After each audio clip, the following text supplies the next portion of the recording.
নমস্কাৰ মৰমৰ ছাত্ৰ ছাত্ৰীসকল, আজি এইটো ভিডিঅ'ত মই তোমালোকক ক্লাছ 10ৰ general mathematics pre board examination 2025ত হৈ যোৱা ধুবুৰী ডিষ্ট্ৰিক্টৰ কুৱেশ্যন পেপাৰখন সলভ কৰি দি আছোঁ।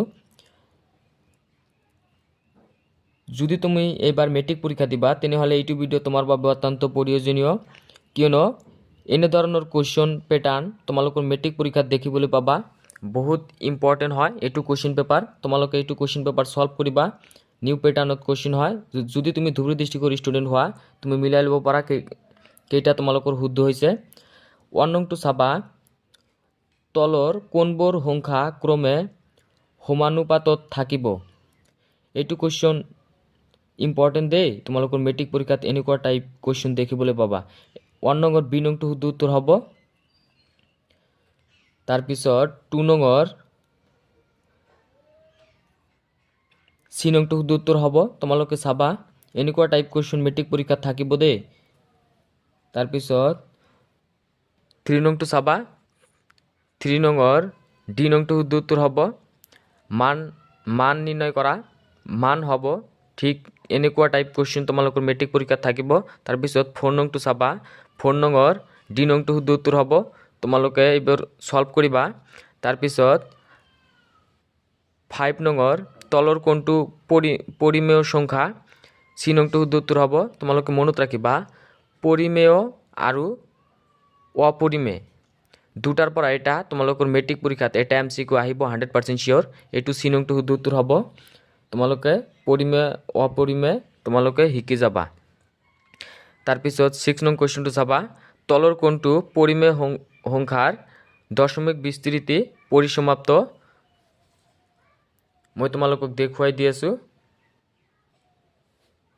ইয়াত দিয়া থকা মতে ডি নংটো শুদ্ধ উত্তৰ হ'ব। তাৰপিছত 7 নম্বৰ তলৰ কোনটো বহুপদ নহয়। তোমালোকৰ এনেকুৱা টাইপ কুৱেশ্যন আহিব মেট্ৰিক পৰীক্ষাত, তলৰ কোনটো বহুপদ হয় বা নহয় দুটাৰ পৰা তোমালোকৰ এটা 100% চিয়'ৰ আহিব। এইটো সি নংটো শুদ্ধ উত্তৰ হ'ব। তাৰপিছত 8 নম্বৰ এ নংটো শুদ্ধ উত্তৰ হ'ব। তোমালোকে চাবা এনেকুৱা টাইপ কুৱেশ্যন মেট্ৰিক পৰীক্ষাত আহিব দেই। তাৰপিছত 9 নম্বৰ এ নংটো শুদ্ধ উত্তৰ হ'ব। তাৰপিছত 10 নম্বৰ বি নংটো শুদ্ধ উত্তৰ হ'ব। তাৰপিছত 11 নম্বৰ তলৰ কোনযোৰ ৰৈখিক সমীকৰণ সমান্তৰাল। তোমালোকে মনত ৰাখিবা, বহুত ইম্পৰ্টেণ্ট আছে এনেকুৱা কুৱেশ্যন তোমালোকে মেট্ৰিক পৰীক্ষাত দেখিবলৈ পাবা। তোমালোকে সলভ কৰিবা। এইটোৰ বি নংটো শুদ্ধ উত্তৰ হ'ব।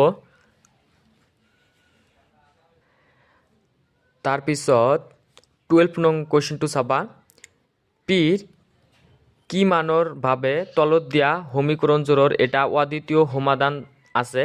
তোমালোকে মনত ৰাখিবা অদ্বিতীয় সমাধান আছে।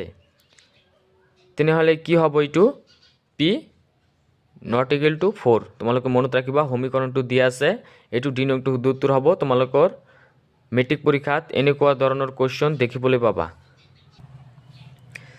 তাৰপিছত 15 নম্বৰ সি নংটো শুদ্ধ উত্তৰ হ'ব। কুৱেশ্যনটো কি কৈছে, তলত দিয়া সমীকৰণবিলাকৰ কোনটো দুটা চলকযুক্ত ৰৈখিক সমীকৰণ। এইটো কুৱেশ্যন ইম্পৰ্টেণ্ট, তোমালোকে শিকিবা। তাৰপিছত 14 নম্বৰ তলৰ কোনটো সমীকৰণৰ কোনো বাস্তৱ মূল নাই বা আছে। এনেকুৱা টাইপ কুৱেশ্যন আহিব। বি নংটো শুদ্ধ উত্তৰ হ'ব 14 নম্বৰ। তাৰপিছত 15 নম্বৰ এ নংটো শুদ্ধ উত্তৰ হ'ব। এনেকুৱা টাইপ কুৱেশ্যন মেট্ৰিক পৰীক্ষাত দেখিবলৈ পাবা দেই।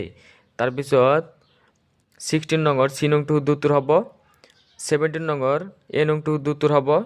18 নম্বৰ সি নংটো শুদ্ধ উত্তৰ হ'ব। তোমালোকে চাবা। তাৰপিছত 19 নং কুৱেশ্যনটো কি দিছে, 19 নম্বৰ ডি নংটো শুদ্ধ উত্তৰ হ'ব। তলত সংখ্যাৰ তালিকাবিলাকৰ কোনটোৱে সমান্তৰ প্ৰগতিত গঠন কৰিছে। এইটো ডি নংটো শুদ্ধ উত্তৰ হ'ব। তোমালোকে মনত ৰাখিবা সমান্তৰ প্ৰগতিৰ পৰা কুৱেশ্যন আহিব মেট্ৰিক পৰীক্ষাত, ইম্পৰ্টেণ্ট আছে। তাৰপিছত 20 বি নংটো শুদ্ধ উত্তৰ, 21 এ নংটো শুদ্ধ উত্তৰ। তাৰপিছত 22 ডি নংটো শুদ্ধ উত্তৰ।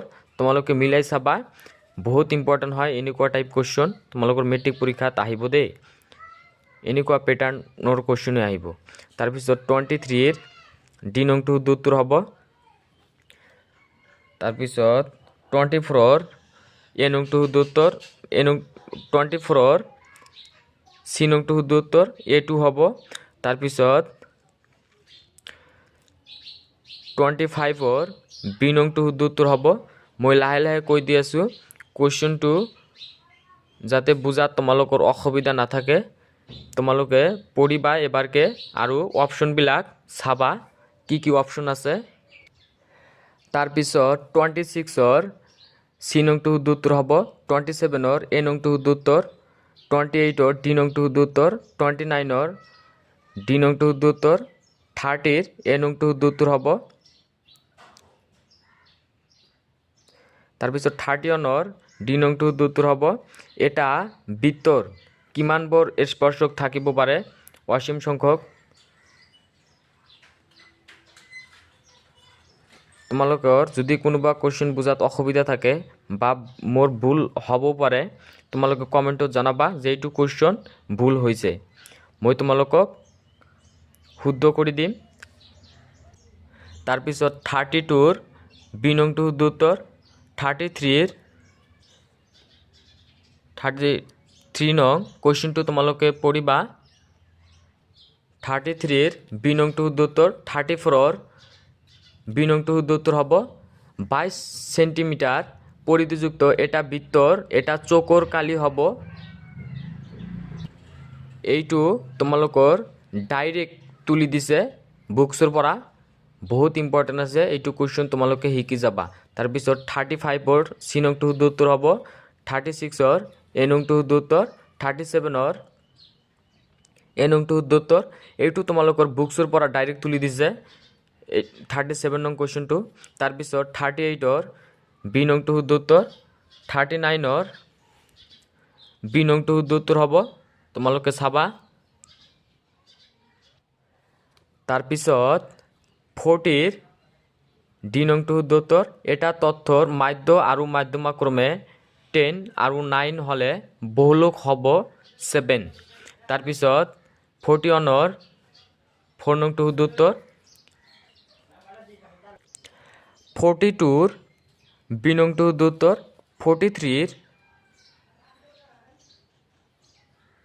43 তোমালোকৰ কোৱেশ্চনটো বহুত ডাঙৰ কোৱেশ্চন আহিছে এইটো কোৱেশ্চন ইম্পৰ্টেন্ট আছে এনেকুৱা টাইপ কোৱেশ্চনে আহে তোমালোকৰ নিউ প্যাটাৰ্নত এইটো তোমালোকৰ ডি নংটো শুদ্ধ উত্তৰ হ'ব তাৰপিছত 44 সি নংটো শুদ্ধ উত্তৰ হ'ব তাৰপিছত 45 সি নংটো শুদ্ধ উত্তৰ এডাল সৰল ৰেখাই এটা বৃত্তক দুটা বিন্দুত ছেদ কৰিলে ৰেখাডাল হ'ব ছেদক তোমালোকে মনত ৰাখিবা হৈ গ'ল 45টা MCQ সলভ তাৰপিছত লং কোৱেশ্চন কি আহিছে মই নেক্সট ভিডিঅ'ত তোমালোকৰ লগত আলোচনা কৰিম তোমালোকে জাস্ট এবাৰ চাই লোৱা কেনেকুৱা টাইপ কোৱেশ্চন আহিছে নেক্সট ভিডিঅ'ত মই আলোচনা কৰিম মডেল কোৱেশ্চন পেপাৰ মই কেইটামান তোমালোকৰ লগত ডিসকাস কৰিম হেবিলাক তোমালোকে সলভ কৰি যাবা ইয়াৰে পৰা তোমালোকৰ কমন পৰিব মেট্ৰিক পৰীক্ষাত তোমালোকে জাস্ট এটা কথা মনত ৰাখা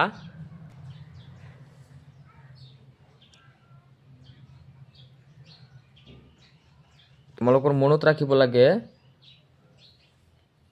যে তোমালোকৰ যেটো ক্লাস 10 অঙ্কন চ্যাপ্টাৰ আছে সেই অঙ্কন চ্যাপ্টাৰৰ পৰা 4 মাৰ্কসৰ এটা কোৱেশ্চন আহি থাকে সেই কোৱেশ্চনটো তোমালোকৰ শিকিবই লাগিব 4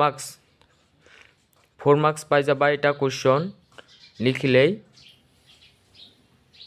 সেই অঙ্কন চ্যাপ্টাৰৰ পৰা মই তোমালোকক কমন দি দিম কোন কেইটা চাব লাগিব সেইকেইটা চালে তোমালোকৰ মেট্ৰিক পৰীক্ষাত কমন পৰিব তোমালোকে চাবা 16 নং কোৱেশ্চনটো আহিছে অঙ্কন 16 নং কোৱেশ্চনটো আহিছে অঙ্কন চ্যাপ্টাৰৰ পৰা এটা প্ৰশ্ন অঙ্কন চ্যাপ্টাৰৰ পৰা 100% শিওৰ আহিব তোমালোকৰ 4 মাৰ্কস আহিব অঙ্কন চ্যাপ্টাৰৰ পৰা এটা লং কোৱেশ্চন আহিয়ে থাকে ইম্পৰ্টেন্ট আছে ইমান টান নহয় অঙ্কন চ্যাপ্টাৰটো সহজে হয় তাৰ পিছত 61 নং কোৱেশ্চনটো চাবা বহুপদ ইয়াৰ পৰা আহিছে তোমালোকে এইটো কোৱেশ্চন শিকি যাবা মই তোমালোকক দেখুৱাই দিলোঁ কেনেকুৱা টাইপ কুৱেশ্যন আহিছে। নেক্সট ভিডিঅ'ত আমি লং কুৱেশ্যনৰ বিষয়ে আলোচনা কৰিম। যদি তোমালোকে মোৰ চেনেলত প্ৰথমবাৰ হোৱা চেনেলটো ছাবস্ক্ৰাইব কৰিবা। যদি তোমালোকৰ কোনোবা কুৱেশ্যন বুজাত অসুবিধা থাকে মোক কমেণ্ট কৰি ক'লে হ'ল। আৰু কিছুমান কুৱেশ্যন মোৰ সলিউশ্যন কৰাত ভুলো হ'ব পাৰে, তোমালোকে চাবা। ভুল হ'লে মোক কমেণ্টত জনাবা যে এইটো এনসাৰ, এইটো কুৱেশ্যন আৰু এনসাৰটো ভুল হৈছে।